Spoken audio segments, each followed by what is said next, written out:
pero que muy malas. Porque yo las meto a todas y la que pueda que salga. La que no era sucia era torpe, la que no era torpe, Maura, la que no, bachillera, y la que no, deslenguada. Más desde que la Gran Vía les ha dado esta enseñanza y han visto este mal ejemplo, ni el demonio las aguanta. Oiga usted. Vamos, que acabe. Por la tarde y la mañana siempre están contestando.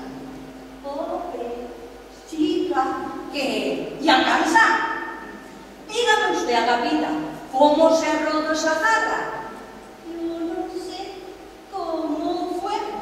¿Pero qué ha pasado? ¡Vamos, habla! Yo no sé qué pasó.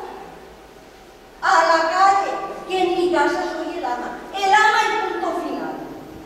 Y burlándose se marcha. Dígame usted, caballero, ¿hay paciencia ni cachaza para aguantar estas cosas? Y a ustedes, ¿quién las aguanta? Desvergonzado. Señora, no se dice usted que es lástima.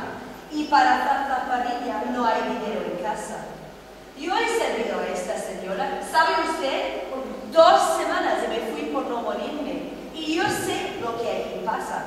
Como el marido está empleado en la trampa con 6.000 reales. ¡Falso! Pues falso, eso faltaba, pues para sueldo, es una ganga. Aunque estaba por 6.000 reales, ahora sale por 10.000. ¡Demonio! ¡A Salamanca! En fin, no hay más que hambre. ¿Sabe usted? Y malos modos. ¿Sabe usted? Y malas palabras. ¿Sabe usted? Y mucha práctica. Yo me marché por Sisona, porque trajo un día 3 pesetas y no eran católicas. ¡Ay, qué gracia!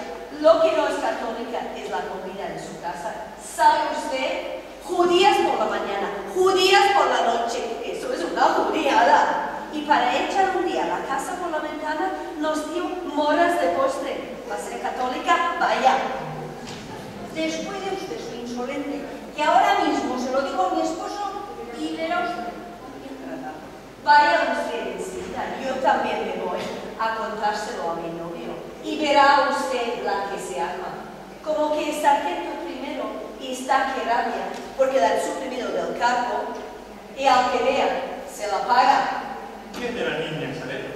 Pues para jugar ahora, oiga usted a la máquina. Pues empiece usted, señora. Pues allá va, la mañana. Ahora la música que se